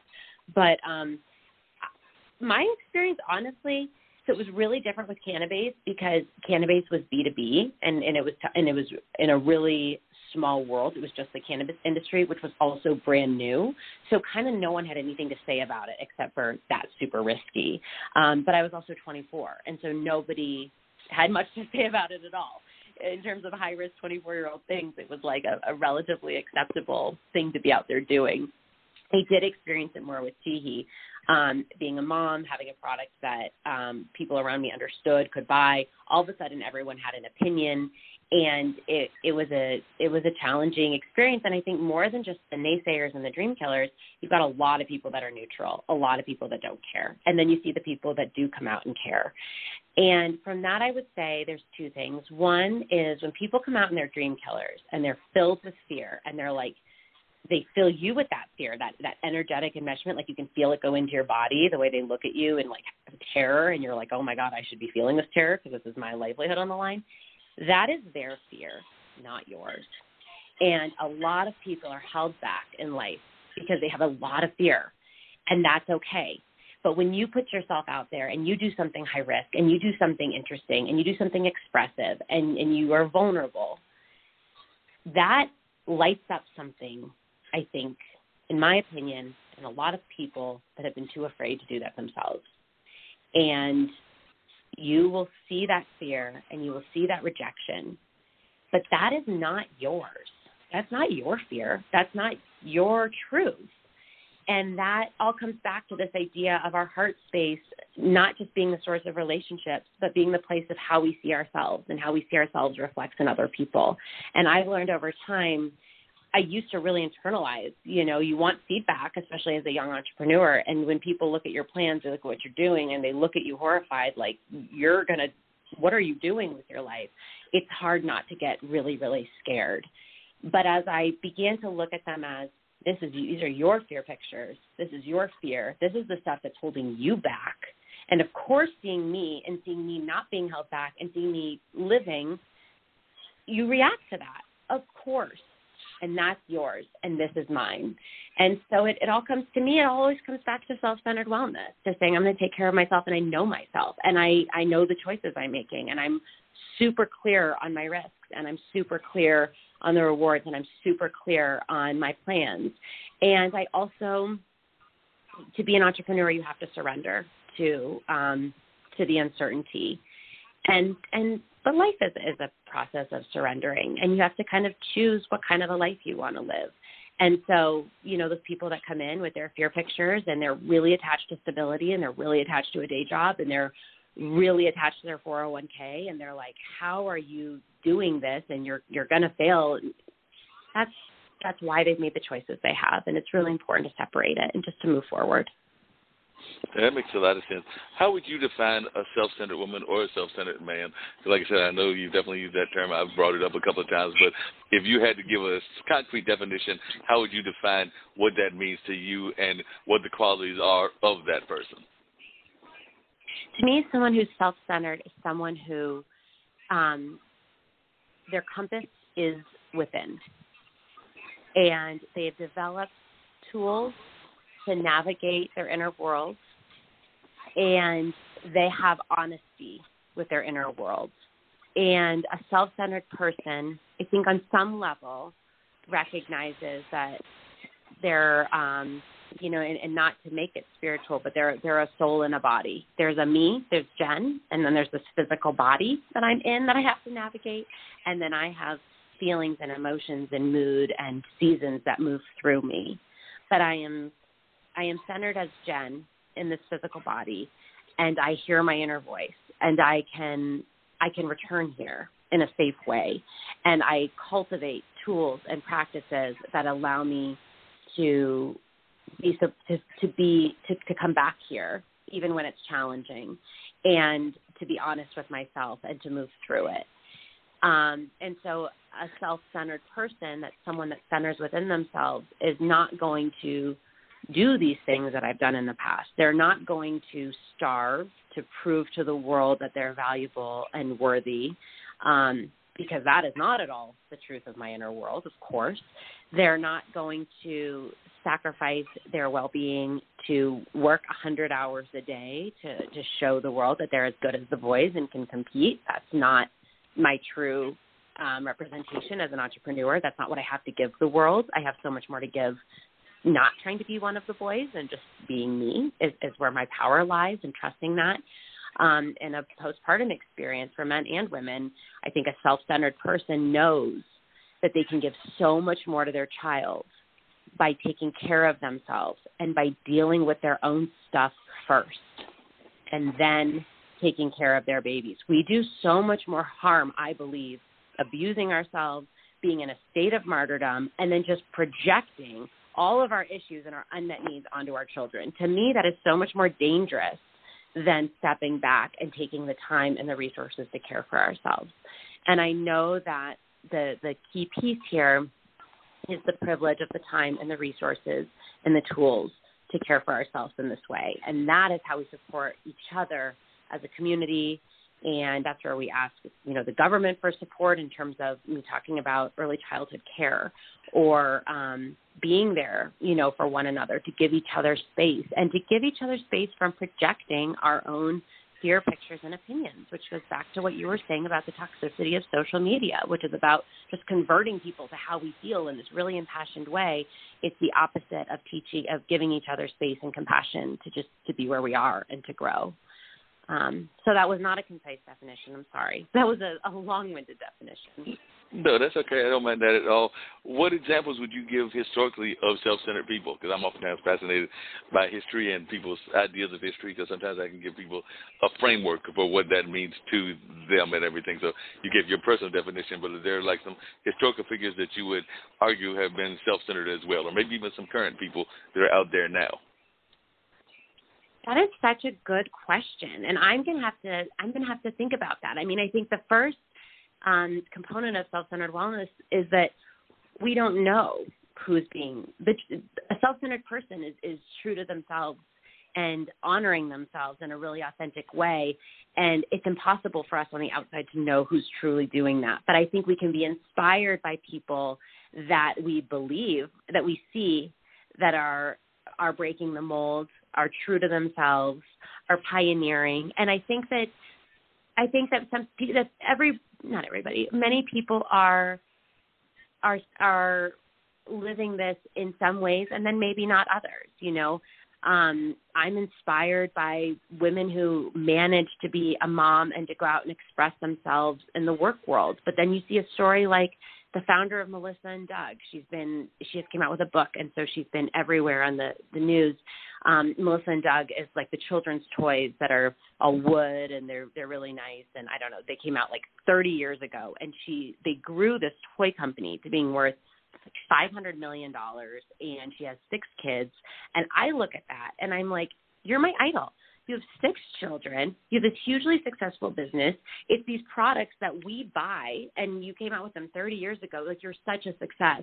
And this book was about her paralyzing depression and anxiety, and that never left her. And it impacted her work. And then as her kids got older, she wanted them to be perfect, and she was so hard on them whenever they weren't perfect. And just this.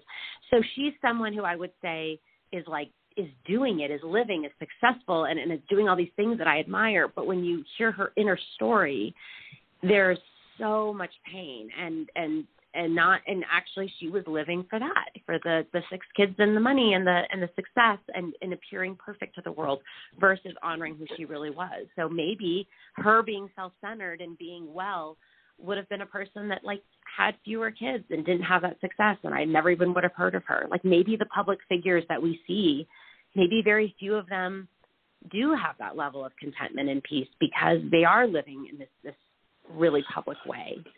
So I think it's such a personal journey.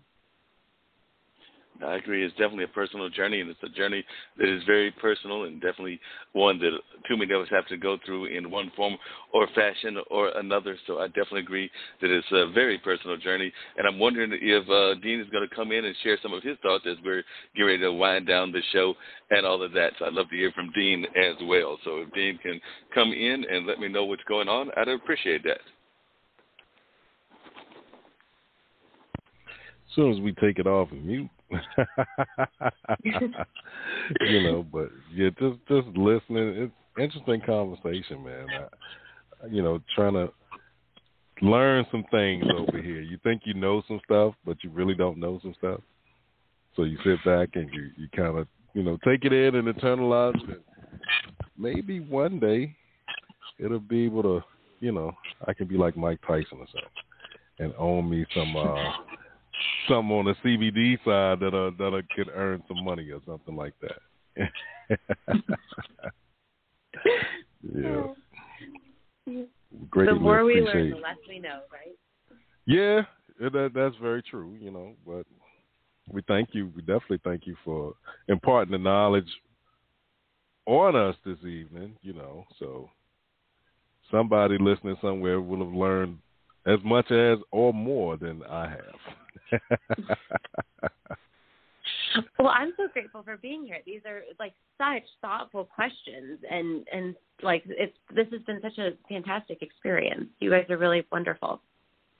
Well, that's That's Mark Lee, man. That's what he does, and that's what he's very good at.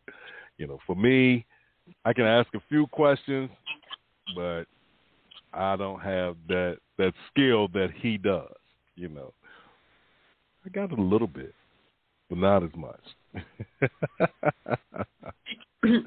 Being a great interviewer is a skill. The more I talk to people, the more you can just see the difference in questions. And someone who really hones in on understanding what other people are wondering and getting to the heart of that quickly, and not just kind of like, tell us your story, and then we like come back for air an hour later. I mean, to have these really pointed questions is so wonderful.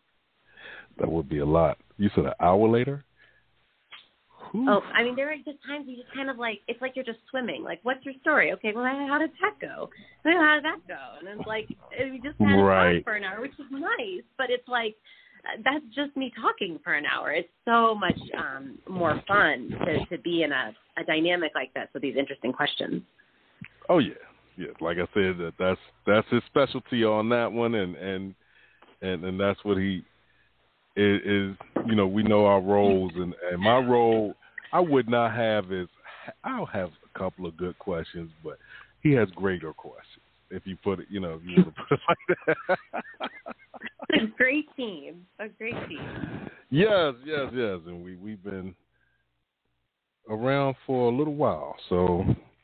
Again, we definitely appreciate taking the time out of your schedule to come and talk with us and to, tell us what we needed to know, if you put it like that. Well, I appreciate you guys listening to my perspective on all these things, and it's been a super fun conversation, and I hope you check out Jihi. Jihi's a fabulous brand, and Yeah, saw it on the LinkedIn. You are the co-founder and CEO of and I'm glad you pronounced it, because I was looking at it and I was like, is it Jihi or Jihi or, and it's on a mission to help what it says, high-performing people sleep better, recover faster, and rejuvenate from the inside out. Jihi's proprietary clean and highly functional CBD skin and body care was founded on the idea of self-centered wellness, coming within to find our authenticity, our joy, and our power, and compassion for ourselves and the earth. So, yeah. And how long has that been in business? So we started development back in 2019. We spent 2 years working on the formulations, and then the packaging and the brand, getting it all put together. And we went live January of this year. So it's it's an old business to me, but it's a new business to the world. Okay. So, and preparation is key. So you had to get it right. Unlike some businesses, you kind of see them throw it out there and try to figure it out as they go along, and that does not always work. You'll see, even though with any business there are things that you learn along the way, but it's easier when you already have it planned out per se, and not just, hey, we got a business. You see a lot of people will do that, and they say, hey, support my business. Well, what is it? All right, I have these, it's CBD. Okay, what is it? Well, it's like cannabis. Okay, what is it? And they can't really clarify or expound on what it is, what products they have, and the purpose for having it used. It's kind of like, are you going to support me or not? Well, I don't know what it is, and neither do you. So you try it first, and you tell me what it is, and then maybe I'll try it out. But when you do the research, when you take the time and you research the products, and you know what you want to put, how you want to put things together, and what goes with what else in order to come out with what you're looking for. So then when you write your write-up and you write your stuff how it is, you're able to explain it in words, and you're also able to verbally explain and bring someone up from the idea to the product, which helps a lot, because now people will know, okay, well, if you're getting a Jihi product, you're getting an official product. Absolutely. And I think we really banked on the idea that, you know, taking that time, like CBD has really only been, you know, legal outside of the cannabis industry as just like this mass-produced product that can be sold anywhere in the U.S.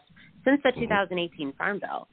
So, you know, to say we worked on it for 2 years in this span of time is like at the very, very high end of the R&D spectrum in terms of, of CBD companies.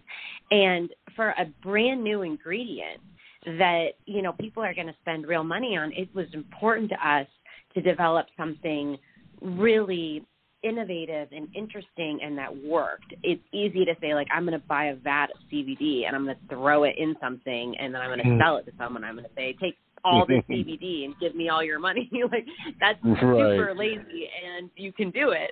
But I think that is why people have such a bad experience in their mouths about CBD. They're like, I've seen all these companies and I've bought stuff and it doesn't work. And it's like, of course no. I mean, and maybe even if it worked, you wouldn't know it because you weren't going to use it long enough to find out because it was a crappy experience. It was like a gross lotion or a gross tasting tincture and it had nothing else to offer of value.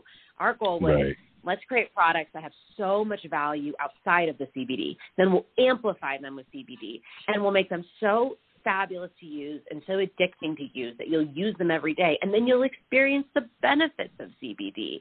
But that, you know, took years. That took years of research and figuring out what those formulations would look like and exactly how they would work with the body and then how it would be packaged and sold. And we believe that that is what makes it such a phenomenal product and such a phenomenal opportunity. But and if you've seen 1,000 companies that are just this kind of gross, easy to buy, easy to create stuff, then everyone's kind of burnt out. And that's the part that's kind of a bummer about all these quick to market companies. Right.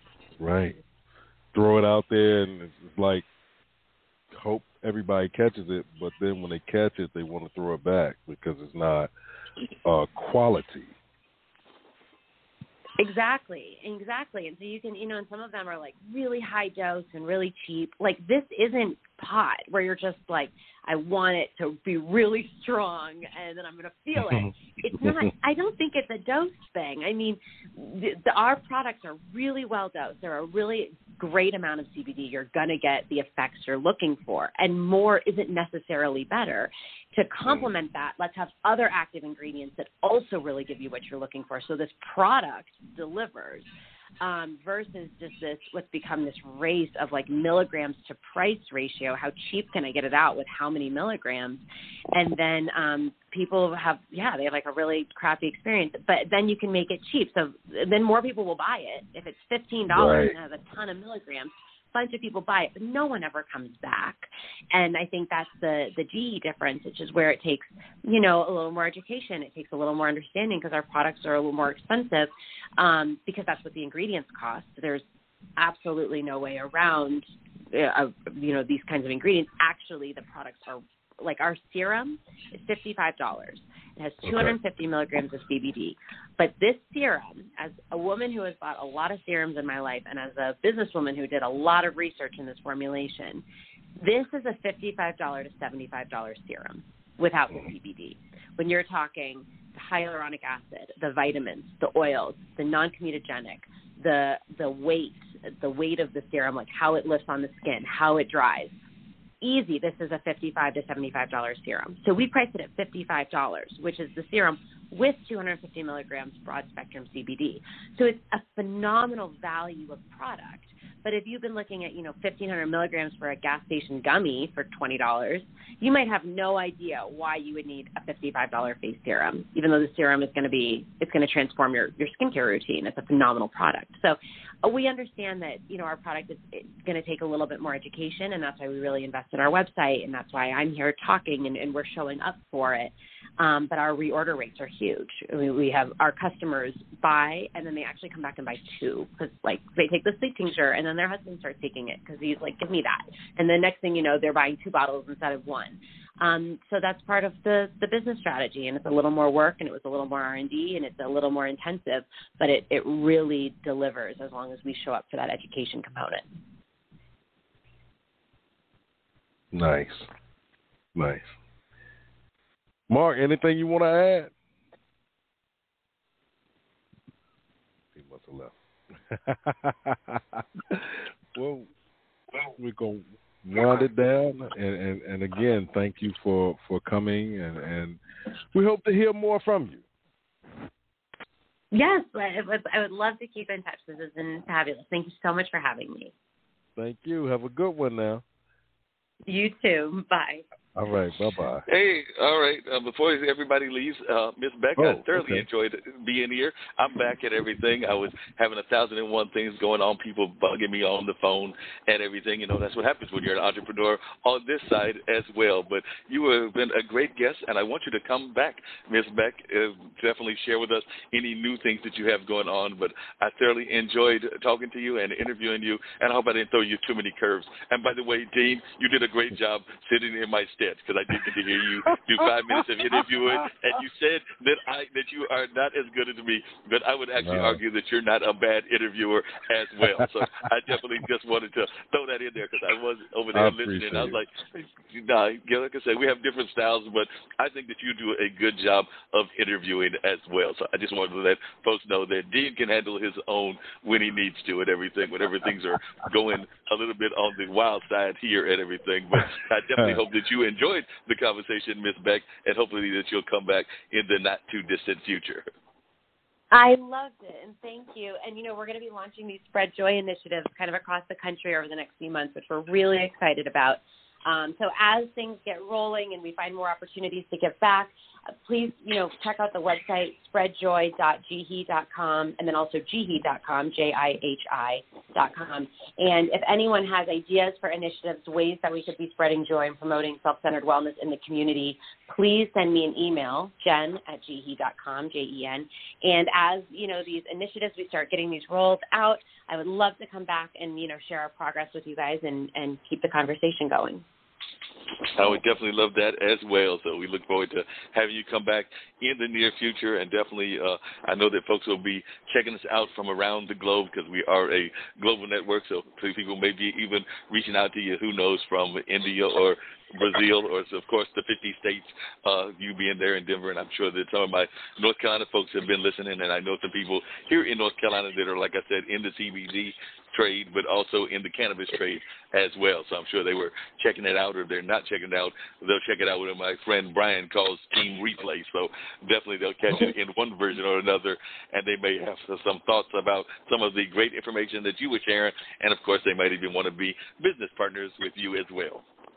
Yeah, I'd love to hear from anyone. Please reach out, jen@jihi.com. Well, thanks again for being on. Dean, it looks like we're wrapping up. Looks like we're heading into the home stretch and all of that. And I know you got to talk about the various shows that we've got. And we've got some amazing shows that are part of our network, including, of course, our buddy Russ and a number of others, because Russ is out there in the West Coast as well. So, you know, Russ is out there in that West Coast area. And we've got some other shows that are West Coast based, because we are a global network. And I'm sure you want to share that. And like I said, we've had some amazing interviews actually on the one of the shows earlier today, and that'll be one of the reruns. Had a chance to interview Wafiq, who is a friend of mine who is an improv comedian. So he was giving some great jobs, had some great funny humor, and one that I think you'll enjoy. It's even funnier when you get to see it on the video version, the live stream, but I think the audio will work as well, because in the midst of the protest, in the midst of a George Floyd protest, he goes looking for a Popeye's chicken. So he's trying to find a Popeye's chicken in the middle of the protest, including asking the officers and some of the protesters if they knew where the Popeye's chicken was. So like I said, it's a hilarious bit right at the end of the interview, and he does share some other important thoughts, because he is also a journalist by trade, so he does share some important thoughts, but he also shares some humor, including talking about wrestling versus wrestling. So, you know, definitely some humor is involved as well. So I think folks will enjoy that re-air when it comes their way in about a week or so. But definitely the Popeye chicken routine, I think even you will be sitting there cracking up, and it's at the end of the radio show with Mark Lee. So, like I said, I think even you'll be cracking up going like, no, this man is not looking for no Popeye's chicken in the middle of a protest. Hey, bro, you get hungry, you got to handle that business, you know what I mean? So you can keep marching if you want to, but if that sugar level drops a little bit, you might have to go ahead and sit down. So you never know, man. You never know. know what I mean? That is very true. Yes, sir. Indeed, man. And it's Straight Talk with Dean and Mark, y'all. Monday night, 7 p.m. Eastern Standard Time. Don't forget to catch our replays on the Skyhawk Radio Networks tomorrow afternoon and Wednesday afternoon at 2 p.m. Eastern Standard Time. And if you missed those, you can catch our replays on Radio Public, iHeartRadio, Google Podcasts, Spotify, Spreaker, TuneIn, Stitcher, Podbean, Apple Podcasts, Podchaser, Podcast Addict, Castbox, Podfollow, Deezer, GeoSavin, and also right here at Blog Talk Radio, where we are part of the Level Podcast Network.